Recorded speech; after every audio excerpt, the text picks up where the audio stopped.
quero abordar aqui um texto que eu achei muito interessante. Esse assunto aqui é especialmente para pais, mas eu acho interessante todas as pessoas conhecerem, né? Eu estou estudando esse livro de Freud, que é o volume 5, Psicopatologia da Vida Cotidiana e sobre os Sonhos. Eu estou aqui na página 343. Então, foram 342 páginas de Freud mostrando exemplos do que ele chama de determinismo psíquico, ou seja, de manifestações do inconsciente através de atos falhos. Você fala aquilo que é verdade, que você não queria falar. Você fala sobre uma verdade que você gostaria de deixar de lado. E outra coisa também que ele, nas últimas páginas, andou analisando, a questão do determinismo de números. Qualquer número aleatório que a gente fala, ele mostra, né, de todos os casos que ele analisou, que houve uma questão que não era consciente para o sujeito, mas que motivou a escolha daquele número, foi uma escolha determinada psiquicamente, tá bom? Então, olha o peso que isso tem, tá?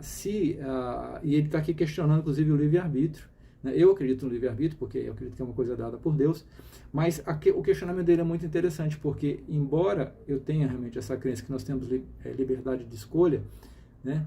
Mas o que ele fala pesa muito, porque tudo que nós escolhemos depende do nosso psiquismo. E você, pai, está formando a estrutura psíquica do seu filho. Então, entender o processo, né? Eu tenho colocado já muitos vídeos aqui dando sugestões a respeito de como os pais podem ser pais ainda melhores. Isso é uma coisa muito importante, porque você está construindo a base que vai ficar inconsciente e que vai definir as escolhas dos seus filhos. Olha como isso é pesado. Eu quero usar o texto do Freud para, assim, vamos dizer, dar legitimidade ao que eu estou falando para você sentir o peso do negócio, tá bom? É um texto, como, para quem não está acostumado a ler psicanálise, pode ser um pouco confuso, mas eu vou explicar, tá certo? Só quero usar ele realmente como base. Então, estou na página 343, e ele diz o seguinte: talvez esse entendimento da determinação de nomes, que é o que ele andou falando até agora, né? E números, que foi o que ele falou por último, aparentemente escolhidos de modo arbitrário. Eles aparentemente, porque o que ele está dizendo é que existe um determinismo psíquico, né? Ou seja, o psiquismo define, por causa de questões de libido, por questões de experiências anteriores, isso define o que a pessoa escolhe. De modo arbitrário, contribua para a elucidação de outro problema. Ele já falou sobre essas duas coisas até agora, e agora quer falar do livre-arbítrio. Como se sabe, muitas pessoas questionam a hipótese de um determinismo psíquico ininterrupto, invocando um particular sentimento de convicção em favor da existência de um livre-arbítrio. Então ele está colocando em xeque aqui a questão do livre-arbítrio. Isso tem um peso teórico muito interessante, porque embora, como eu falei, eu acredito no livre-arbítrio, mas eu acredito também que existem coisas que a gente faz que a gente não tem, vamos dizer assim, responsabilidade. A gente tem questões que foram formadas em nós que não é nossa responsabilidade. É nossa responsabilidade tomar consciência e mudar, né?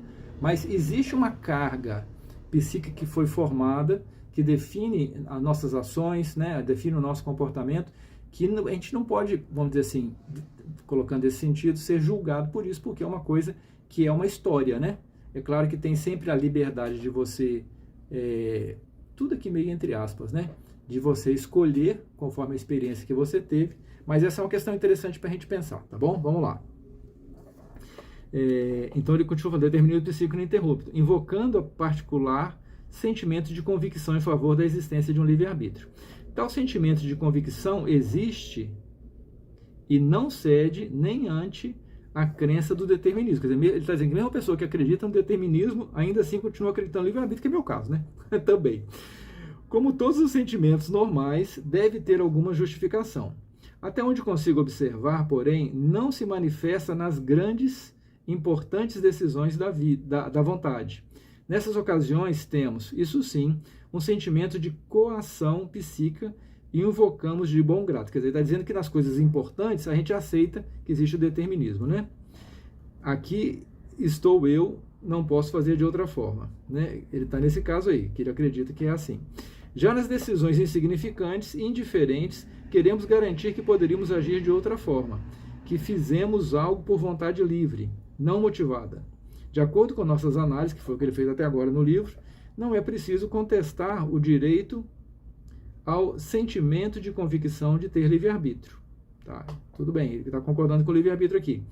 Se introduzirmos a distinção entre motivação a partir do consciente e motivação a partir do inconsciente, o sentimento de convicção nos informa que a motivação consciente não se estende a todas as nossas decisões motoras, mas o que assim é deixado livre de um lado recebe sua motivação de outro lado, do inconsciente. E, desse modo, a determinação na esfera psíquica se realiza sem lacunas. Né?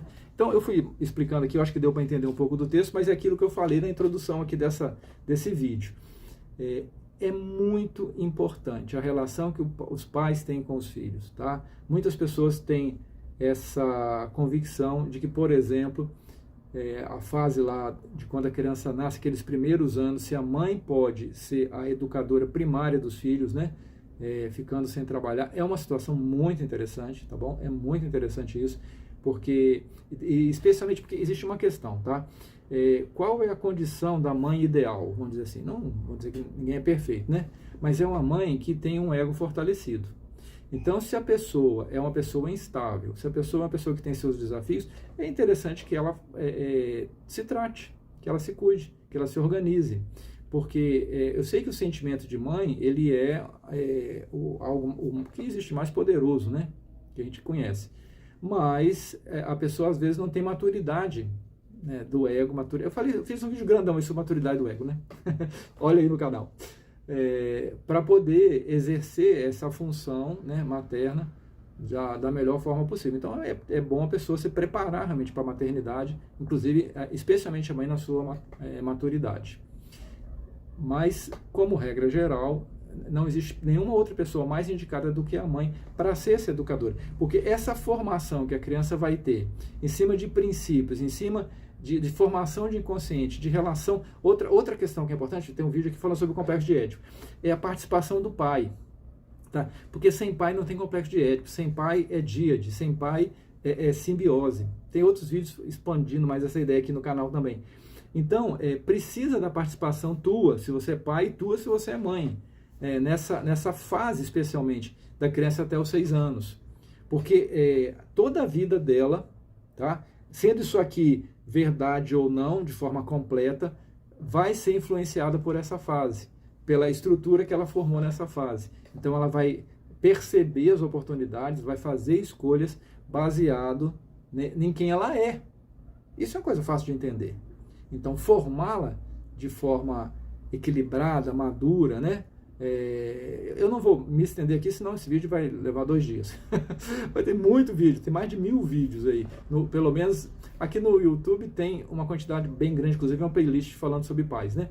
E no Instagram tem mais de 1000 publicações, né? A esse respeito, tá bom? Então, essa é a dica que eu quero dar. Essa atenção especial, se você é pai, se você é avô, que você possa incentivar aqueles que são pais, né, a estarem bem e a darem essa atenção especial, porque toda a vida da criança vai ser definida, né, especialmente por essa questão. É claro que ela, como eu falei que eu acredito, ela tem o livre-arbítrio ainda para romper, né, com algumas coisas ruins que ficaram dessa fase. Ela pode ser tratada também, fazer análise, inclusive, mas se a gente pode fazer o negócio cometendo o mínimo de erro possível, é melhor.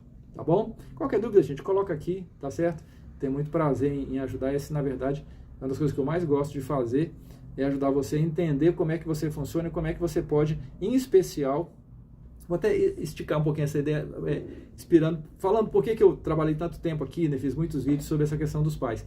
É porque quando você atende uma pessoa lá no consultório, no divã, eu não consigo parar de pensar que se os pais dessa pessoa tivessem um conhecimento e talvez estivessem maduros, aquela pessoa talvez não estivesse ali. Então, se a gente puder, como pais, dar ao nosso filho os recursos que ele precisa, ele vai precisar de menos ajuda no futuro, tá bom? Essa é a ideia que eu gostaria de compartilhar. Se você gostou, dá aí o seu joinha, tá bom? E compartilhe isso aqui também, porque é uma ideia que eu considero de grande valor e acredito que você também, seus amigos também merecem conhecer isso aqui, tá bom? Ou pensar sobre isso. A gente continua amanhã, todo dia tem vídeo aqui, tá bom? Os pequenininhos todos os dias e esses maiores toda semana. Tchau.